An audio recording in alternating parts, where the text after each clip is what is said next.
Welcome to Lions Live 365. I'm your host, Michael Ayers, and today we are breaking down Zadarius Smith finally signing with somebody. I can finally just say thank you, Howie Roseman, for ending this never-ending, just yearning for Zadarius Smith. I have been sick with Lions fans for probably like going on 2-3 weeks now, cause I feel like Zadarius Smith is a good player, a decent a decent edge rusher, right? And he did some good things for us last year.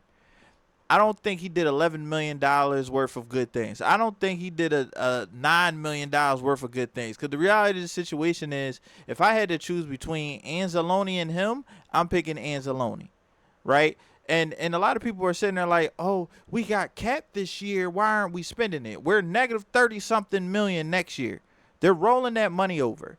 That money that you see doesn't exist. You know, when you look into your bank account, you got $500, but you know you need that $500 to pay bills. That's basically what we're looking at right now. Y'all want to go to the bar like that money is really real. That money is not real. The bill is coming. Aidan Hutchinson, Jameson Williams, we have about $700 million worth of contracts that's going to get paid within the next 3 to 4 years. And y'all sitting here talking about this dude. Yes, they're going to be cheap. They're going to cut corners. They got to pay people that move this, the guys that matter on this team. Zadarius Smith does not move the needle like Brian Branch does. He doesn't move the needle the way Kerby Joseph does. He doesn't move the needle like Sam Laporta, Jack Campbell, Jahmyr Gibbs, the people that we have to pay. If somebody were to say, hey, we get this dude here now, we lose Alex Anzalone in the future. We get this dude here now, we lose such and such in the future.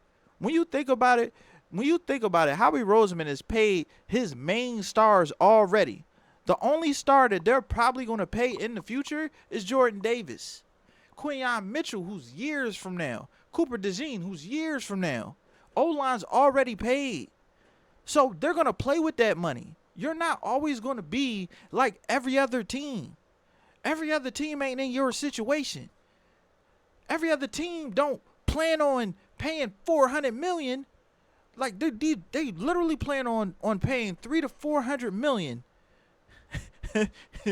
this summer. If it's like, hey, if we pay J-Mo and Aidan Hutchinson, we're most likely going to be paying anywhere between $200 to $400 million, depending on how great these players play. They're going to budget. They got a bunch of veterans that they're going to have to choose from. Malcolm Rodriguez, is he coming back? Alex Anzalone, is he going to come back? They're trying to save the restructures for the big dogs, the core pieces. You know who else understands that? Howie Roseman. The same Howie Roseman that let Josh Sweat out the door, Milton Williams out the door, C.J. Gardner-Johnson out the door. The guys that really ball, you could replay that Super Bowl. All of those dudes went crazy in that Super Bowl.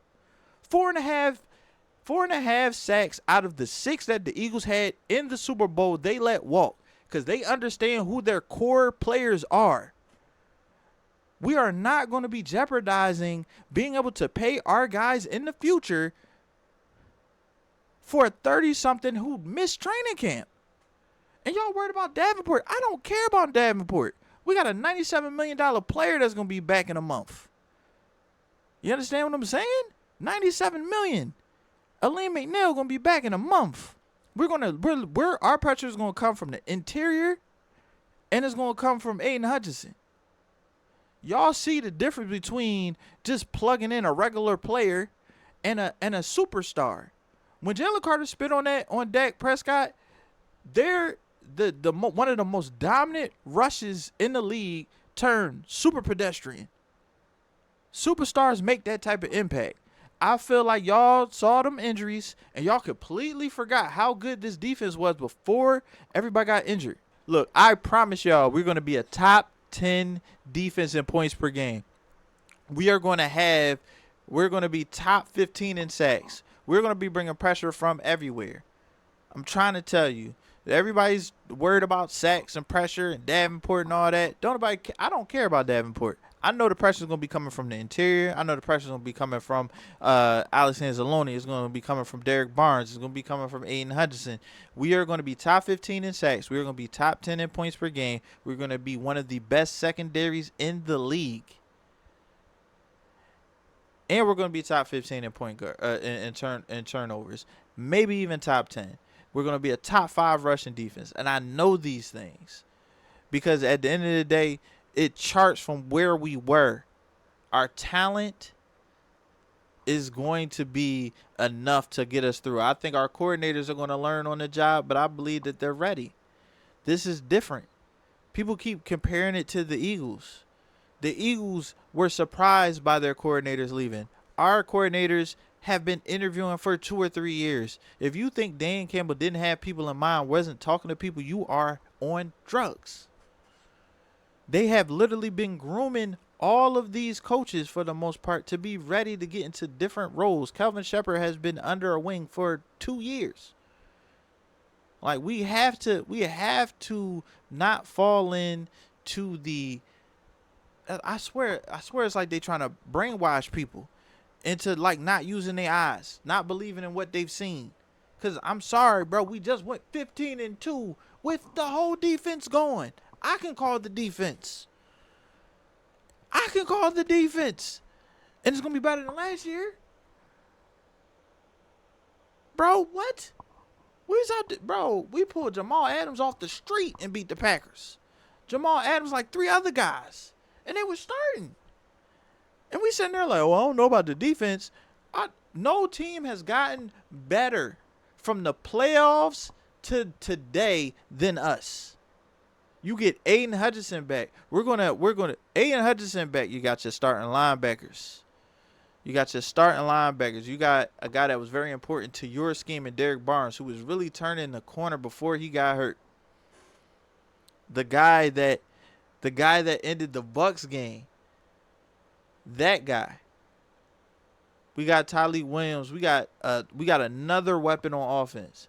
This was the number one offense in the league last year. And we added another element. We added we took the number one offense in the league and added a 6'4", 4'4" dude with great hands that has experience playing in the slot and outside. Stop. I'm sorry. I just don't understand the skepticism. There's like, it's like one of those things like, it just reminds me of like an unhappy housewife. It's like, yeah, I mean, I live in the mansion and I have a maid and a cook, but you know what? He doesn't have time for me. Like, bro, like, he literally is giving you everything but this edge that y'all want so bad. Oh, we got receivers. Receivers was the first thing. Everybody wanted receivers. Oh, we need receivers. He got the receivers. He got us he gave you a quarterback. If you think about it, bro, if we didn't trade for Jared Goff, we most likely would have Justin Fields. Or we would have waited the next year, got Kenny Pickett, Malik Willis.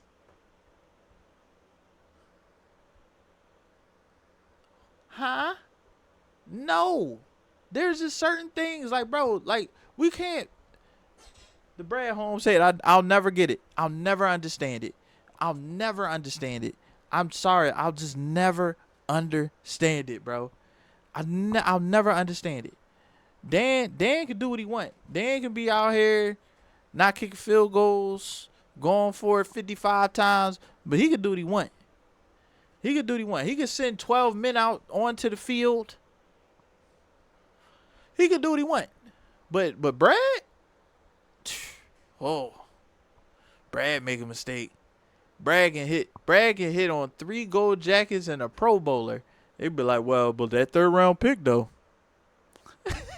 Y'all are crazy, man. I ain't gonna lie, man. That's all I got to say. Oh, before I go, I'm also doing a Za'Darius Smith sack counter. I'm doing it every single week. I'm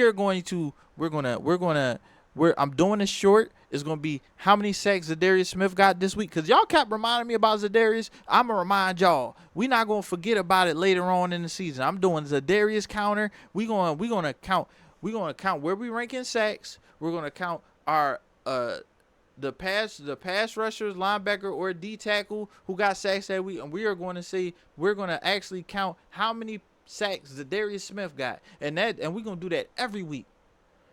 Every week. And I ain't going nowhere.